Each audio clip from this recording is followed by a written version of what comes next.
자, 여러분들 세포 분열 어려웠죠? 네, 체세포 분열하고 생식세포 분열 우리 굉장히 많은 시간을 여기에 투자를 했습니다. 선생님도 등교 수업 때도 1시간, 그 다음에 여러분 온라인 수업 때도 3시간 이렇게 해서 총 4시간 정도로 했는데 시험 보기 전까지 아무튼 잘 이해하시길 바래요. 자, 이제 간단한 내용, 오늘은 이제 2가지의 내용을 할 건데 사람의 발생이란 내용과 그 다음에 멘델의 유전 법칙에 대해서 이제 두 단원, 교과서로 얘기하자면 두 단원을 얘기할 거고, 이 내용은 중요한 단어들만 여러분들이 좀 받아들이면 돼가지고 선생님이 이 2개의 단원을 이번 온라인 수업 시간에 설명을 해드릴 거예요. 자, 첫 번째 내용은 사람의 발생이라는 단어입니다. 발생, 만들어진다 이런 의미인데 어떤 의미일까 한번 알아보도록 해요. 교과서 188페이지입니다. 자, 이건 무슨 내용이냐면 여러분들 사람이 만들어진다는 표현이 좀 그렇긴 하지만 사람이 어찌됐건 만들어져야 되는 건 맞죠. 몸속에서 사람이 만들어져서 그리고 우리가 지금 살고 있는 것처럼 태어날 때까지의 과정인데 크게 선생님이 보기에는 이렇게 3가지로 나눌 수가 있어요. 제일 오른쪽에 있는 내용은 여러분들 초등학교 때부터 많이 배웠을 거예요, 아마. 그리고 선생님도 물론 이런 내용에 대해서 아주 재밌게 설명해 줄 수 있지만 이 내용은 여러분들 지금 저기 써져 있는 것처럼 보건 시간에 배우는 걸로 이렇게 넘어가도록 하겠습니다. 그래서 여러분들 어떻게 하면 아기가 생길까에 대해서는 보건 선생님한테 잘 배우시기 바래요. 그러면 과학 시간에 뭘 배우느냐? 지금 보는 것처럼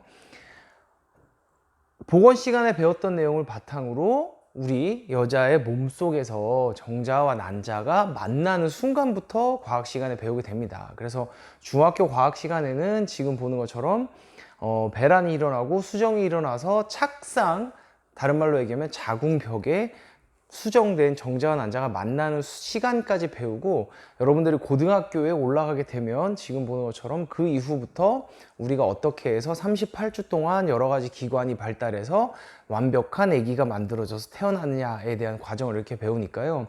이렇게 크게 3개의 단계인데 아쉽게도 우리 중학교 과학 시간에 아쉽게도 여기 가운데 있는 우리 배란이 일어나고 수정이 일어나고 착상이 일어나는 과정까지 선생님이 설명을 해드린다라고 생각하면 될 것 같아요. 자, 그래서 지금 이 내용을 간단하게 정리를 하자면 우리가 사람의 발생이었잖아요, 제목이. 그래서 지금 정자와 난자가 만나서 아기가 태어나기까지의 전체 과정을 우리가 발생이라고 얘기를 하는데, 정의를 내리자면 수정란이 하나의 개체로, 다른 말로 얘기하면 완벽한 아기가 될 때까지의 과정을 얘기하는데, 우리가 아까 방금 전에 얘기했던 것처럼 가운데에 있는 우리가 착상이 일어나기까지의 과정을 우리가 초기 발생이라고 얘기하고, 그 이후에 이제 점점점 여러 가지 기관이 만들어지는 것을 후기 발생이라고 얘기를 하는데, 여러분들 우리 중학교 때는 어디까지 배운다고요?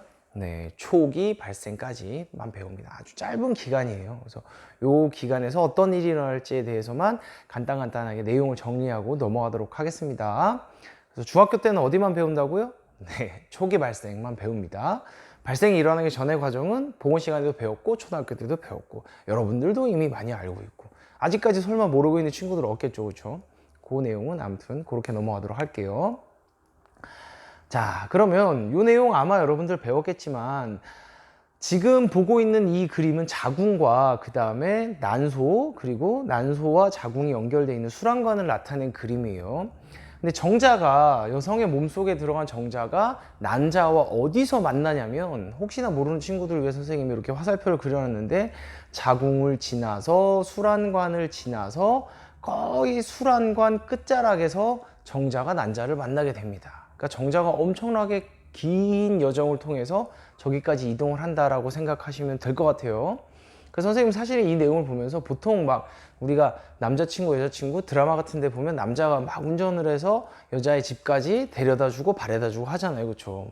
마치 이게 여기서부터 시작된 게 아닌가라는 생각도 선생님은 했습니다. 뭐 과학적인 얘기는 아니에요. 자, 그렇게 해서 정자가 수란관의 제일 끝에까지 가서 난자를 만나게 된다, 이렇게 생각하면 되고, 여기서 우리가 보건 시간에 잘 배웠는지 모르겠지만 난자 같은 경우는 약 24시간 정도 생존을 하게 됩니다. 그리고 정자 같은 경우는 약 3일 정도, 뭐 24, 48, 72시간 정도 이렇게 생존을 하게 되니까요.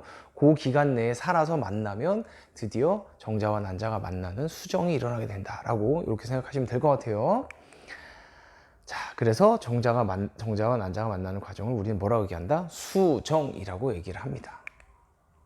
자, 그래서 이렇게 수란관 끝자락에서 수정이 일어난 정자와 난자는 하나의 이제 드디어 우리가 저번에 세포 분열할 때 배웠죠. 우리 사람의 염색체는 46개인데 23개의 염색체를 가진 정자와 23개의 염색체를 가진 난자가 서로 만나서 46개의 염색체를 가진 드디어 세포가 됐고, 이 세포는 수란관에서 자라진 않겠죠. 그래서 이게 떼굴떼굴 굴러서 어디까지 이동을 하냐면 자궁까지 이동을 하게 됩니다. 그래서 수정이 일어난 수정란이 자궁까지 이동하는데 약 일주일 정도 걸린다고 해요. 그래서 그 일주일까지는 아직은 임신이 되었다라고 우리가 얘기를 하지는 않아요.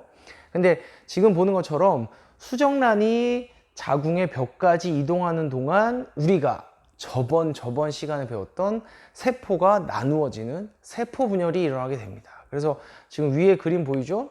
이렇게 세포 분열이 쭉 일어나는데, 이 세포 분열을 가지고 우리가 특별히 뭐라고 이름을 붙이냐면 난할이라고 얘기를 합니다. 알을 나눈다 뭐 이런 의미인데, 이 세포 분열은 기존의 세포 분열하고 조금 달라요. 그러니까 수정란의 크기는 변하지 않으면서 세포가 계속 나누어짐으로 인해서 점점 작은 세포들이 많아지고 있는 그런 상황이 만들어진다라고 생각하면 되고, 예전에 선생님 때는 이제 거기서 뭐 상실기, 포배기, 낭배기 뭐 이런 용어들을 배웠는데, 지금 여러분들은 이제 그런 내용은 빠졌고 아마 고등학교에 가면 배우게 될 거예요.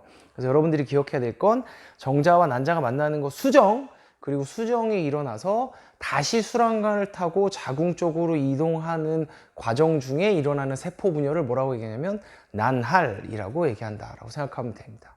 그래서 지금 이렇게 무사히 자궁까지 이동을 해서 자궁병에 정확하게 찰칵 달라붙게 되면 드디어 우리는 임신이 되었다라고 얘기하고, 그 자궁벽에 달라붙는 과정을 뭐라고 얘기하냐면 착상이라고 얘기를 합니다. 착상. 그래서 착상이 되었을 때 우리는 임신했다라고 이렇게 얘기를 하는 과정이에요. 그래서 이 과정을 여러분들이 정리를 해보면, 선생님이 이번 시간에는 용어들을 조금 이해하고 그 정의들을 기억하면 된다 그랬어요. 지금 보는 것처럼 자, 정리를 한번 해보죠. 자, 난소하고 정소가 있어요. 그쵸? 우리 지금 교과서에는 정소가 없었지만 이 두 개의 과정을 같이 비교하려면 비교를 해봐야 될 것 같아요. 그래서 정소는 우리 남자들 같은 경우 외부로 드러나 있어서 보이죠? 근데 여성들의 난소는 몸 속에 들어있기 때문에 보이진 않습니다. 근데 지금 보는 것처럼 난소하고 정소에서 난소에서 난자를 내보내는 걸 배란이라고 얘기하고, 정소에서 정자를 내보내는 걸 우리가 사정 이렇게 얘기를 합니다. 그렇게 해서 정자하고 난자가 이제 자기들이 생성되었던 장소에서 밖으로 나오게 되면 이제 난자하고 정자가 서로 만나는 과정을 거치게 되죠. 그 과정을 언제 배운다고요? 네, 보건 시간에 배웁니다. 그렇게 해서 이제 정자가 무사히 자궁과 수란관을 통해서 우리 난자를 만나게 되면 이 과정을 뭐라고 얘기하냐면 우리가 수정이라고 얘기를 합니다. 그리고 이렇게 수정된 수정란이 다시 수란관을 타고 난자까지 이동해 가는 기간 약 일주일 정도로 얘기했어요. 그렇죠? 그 일주일 동안 일어나는 세포 분열 과정을 뭐라고 얘기하냐면 난할이라고 얘기를 합니다. 그래서 난할을 무사히 마치고 자궁벽에 찰칵 달라붙었을 때를 우리가 착상이라고 얘기하고, 그때부터 우리는 임신이 되었다라고 이렇게 표현한다라고 생각하면 됩니다. 여기까지 이해 가셨죠? 그럼 우리가 사람의 발생에서 얘기했던 뭐 교과서에 나와 있는 내용은 아니지만 지금 우리가 배우는 과정을 뭐라고 얘기하냐면 초기 발생이라고 얘기를 하는데, 이 초기 발생 과정은 수정에서부터 착상까지의 과정이다라고 생각하시면 될 것 같아요. 선생님이 지금 용어들 쭉 설명해 줬어요. 결론은 뭐냐면 여기 있는 용어들의 정의와 여기 과정에서 일어나는 일들을 여러분들이 이번 시간에 기억하면 된다라고 생각하시면 되겠죠? 자, 그리고 이렇게 해서 무사히 착상이 일어나고 나서도 사실은 이거는 뭐 조금 교과서 밖의 얘기긴 하고 선생님도 주변 친구들과 선생님이 많이 겪어봤는데, 착상이 일어났다고 해서 무사히 태아가 나오는 건 아니에요. 착상이 일어나고도 약 12주 정도는 굉장히 조심을 해야 됩니다. 왜냐하면 그 기간 내에 자연 유산이 되는 일들이 굉장히 많았거든요. 그리고 실제로도 많다고 합니다. 그래서 이렇게 착상이 일어나면 무조건 아기가 나온다, 이것도 아니라는 거 선생님이 조금 현실적인 얘기로 말씀을 드리고, 착상이 일어나고 나서 나중에 무사히 아기가 나오기까지의 여러 가지 과정을 뭐라고 얘기하냐면 후기 발생이라고 얘기하고, 이 과정은 고등학교에 가서 배운다, 이렇게 생각하시면 될 것 같아요.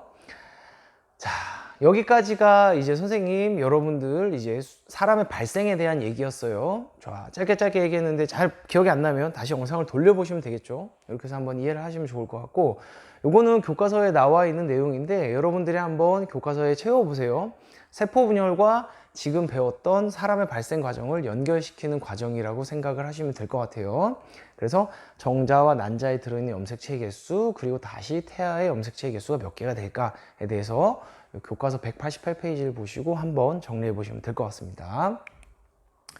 자, 이렇게 해서 선생님 여러분 사람의 발생 과정에 대해서 이제 말씀을 드렸고, 자, 다음 장을 한 장 넘기시면 이제 어떤 내용이 나오냐면 멘델의 유전 연구가 나와요. 멘델의 유전 연구. 멘델이라는 학자, 여러분들 뭐 예전에 Y책 같은 거 읽어봤으면 아마 많이 들어봤을 수도 있고 꽤 유명한 과학자예요. 그 멘델이 유전을 어떻게 연구했을까에 대해서 우리가 배우게 된다고 생각하면 됩니다.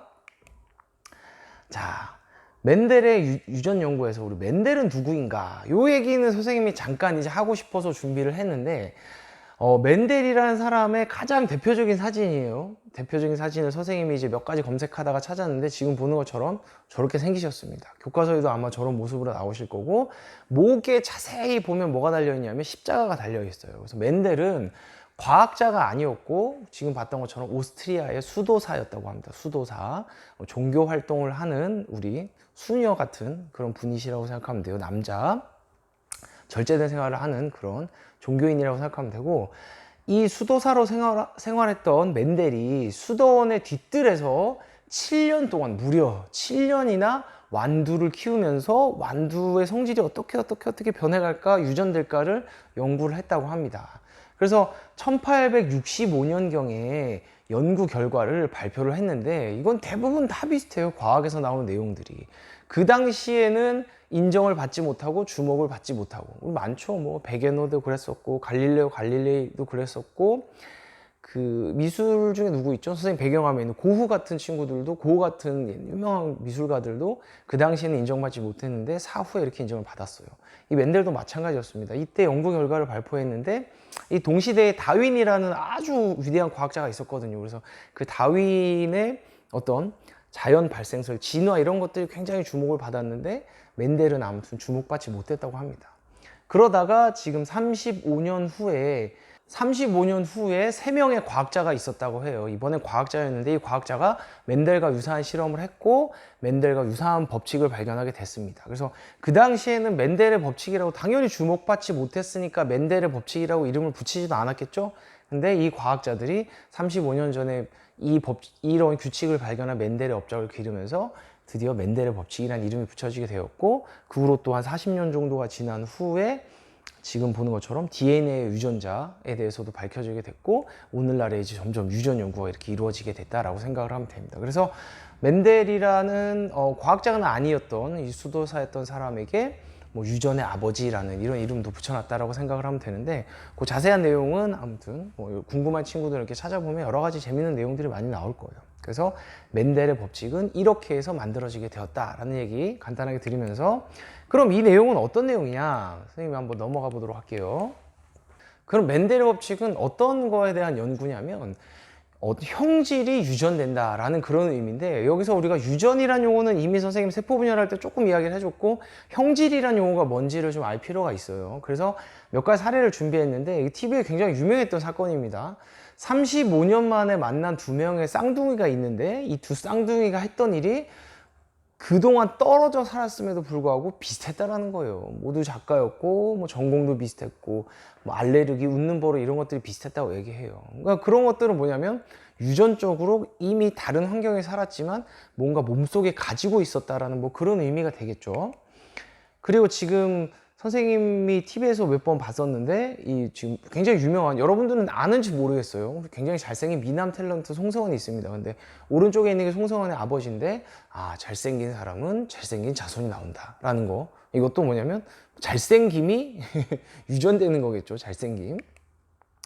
그리고 지금 이거는 조금 안 좋은 얘기긴 하지만 좀 흔한 얘기니까, 우리 대머리도 유전된다 뭐 이런 얘기 들어봤잖아요. 그렇죠? 그러면 여기서 나타나는 이런 것들, 여기서 나타나는 뭐 잘생김은 좀 애매모호하긴 하지만 여기서 보는 것처럼 알레르기나 버릇, 특징, 생김새, 뭐 이것도 잘생김, 못생김은 사실 개인의 취향이긴 하지만 그냥 봤을 때 어떤 수려한 외모 이런 것들, 그 다음에 머리가 없어지는 그런 것들을 가지고 뭐라고 이야기하냐면 형질이라고 얘기합니다. 형질. 어떤 생물이 갖고 있는 고유한 특성이라고 우리가 형질을 정의를 할 수가 있어요. 그래서 다음과 같이 우리가 선생님 몇 가지 있는데 굉장히 유명한 것들이죠. 우리 인간에서 뭐 귓볼이 있고 없고, 우리 반에서 선생님은 절대 까먹지 않아요. 뭐 우리 항상 우리 쌍수에 관심이 많은 친구가 있어요. 그래서 쌍꺼풀이 있고 없고, 이것도 뭐가 될까요? 형질이 되겠죠. 그렇죠? 그 다음에 선생님도 보조개가 없지만 뭐 보조개가 있고 없고, 뭐 머리가 곱슬이고 아니고, 뭐 이런 등등의 우리가 뭐 노랑머리나 까만머리 이런 것들도 다 개체에서 나타난 독특한 특성이거든요. 그래서 이런 것들을 가지고 뭐라고 얘기하냐면 우리가 형질이라고 얘기하고, 이러한 형질이 자손에게 전해지는 것을 가지고 우리가 뭐라고 얘기하냐면 유전이라고 얘기를 합니다. 유전. 이해 가셨죠? 자, 잘생김은 모르겠어요. 형질이라고 얘기할 수 있을까요? 어떤 개인의 취향이지만 어찌됐건 그 잘생김을 나타내는 뭐 진한 눈썹, 움푹 들어간 눈 이런 것들도 아무튼 형질에 포함이 될 수 있겠죠. 자, 그리고 여기서에는 다양한 형질이 유전이 되는데, 대립 형질이라는 건 뭐냐면 두 가지의 서로 뚜렷이 구별되는 독특한 특징을 가지고 우리가 대립 형질이라고 얘기를 해요. 그래서 왼쪽에 있는 저희 애들은 우리 인간에게서 나타나는 대표적인 대립 형질을 선생님이 이렇게 찾아서 표현했다라고 생각하면 됩니다. 그래서 정리를 하자면, 멘델이라는 사람이 완두콩을 가지고 왜 연구를 했느냐, 왜 완두콩을 가지고 연구를 했느냐, 이런 대립되는 뚜렷한 형질이 어떻게 자손들에게 또는 다음 생물에게 이렇게 전해지느냐를 연구를 했다고 보시면 될 것 같아요. 여기서 좀 궁금한 점이 들죠. 왜 하고 많은 식물하고 동물 중에 완두콩이었을까? 그쵸? 선생님도 좀 궁금했습니다. 그 이유는 뭐냐면 지금 보는 것처럼 수도원 주변에서 완두가 잘 자랐어요. 어이없나요? 근데 굉장히 중요한 문제입니다. 만약에 정말 형질이 잘 드러나고 개체 뭐 자손이 짧고 연구가 잘 되는데 우리 지방에 살지 못해요. 그러면 그거 가지고 연구할 수가 없는 상황이겠죠. 그렇죠? 그래서 우선 첫 번째 이유는 그 멘델이 지내고 있던 수도원에서 완두가 굉장히 잘 자랐습니다. 그렇죠? 만약에 뭐 바나나를 갖다 연구했다, 이게 쉽지가 않을 수도 있죠. 그렇죠? 그게 우선 자연환경적으로 받쳐졌고, 우리가 교과서적으로 좀 얘기를 하자면 밑에 나와 있는 것처럼 대립 형질이 굉장히 뚜렷합니다. 그러니까 뚜렷하게 나눠지는 두 가지의 형질을 우리가 육안으로도 잘 볼 수 있었다는 얘기죠. 그래서 지금 뭐 7가지의 이 대립 형질을 여러분들이 다 기억할 필요는 없지만, 둥근 거, 주름진 게 확실하게 나눠지고, 녹색하고 노란색 완두콩도 확실하게 나눠지고, 이렇게 대립되는 형질이 뚜렷하게 나타났고, 그 다음 두 번째로 중요한 건 뭐냐면, 만약에 인간을 가지고 유전을 연구하는 건 쉽지가 않아요. 왜냐면 우린 수명이 길잖아요. 그렇죠? 수명이 길어서 쉽지가 않은데, 완두는 한 세대가 굉장히 짧고, 그리고 한 번에서 자손을 낳으면 우리는 뭐 한둘 낳거나 이런데 완두콩은 수백 개가 나오는 거죠. 그렇죠? 그것도 이렇게 분석해 가지고 부모에게 어떤 형질을 물려받았는지를 우리 연구하기가 좀 쉬웠다, 이렇게 생각하시면 됩니다. 그리고 교배가 굉장히 쉬웠다. 다른 말로 얘기하면 이 작물과 이 작물을 서로 합쳐가지고 그 유전자를 받아서 또 작물을 키우는 게 쉬웠다, 이렇게 생각하시면 됩니다. 그래서 멘델이라는 과학자는 아니었어요. 멘델이라는 사람은 이렇게 완두를 가지고 유전 실험을 했다라고 생각하면 됩니다. 자, 그러면 이 완두를 가지고 한 멘델이 연구한 유전 실험의 법칙이 있어요. 근데 그 법칙을 배우기 전에 우리가 기본적인 용어들을 한번 정리하고 넘어가 볼 건데요.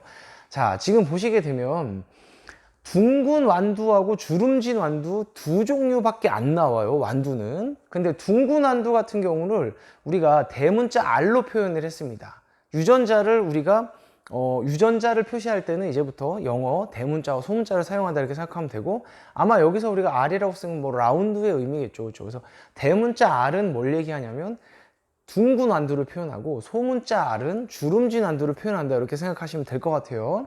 그래서 두 개인 이유는 뭘까요?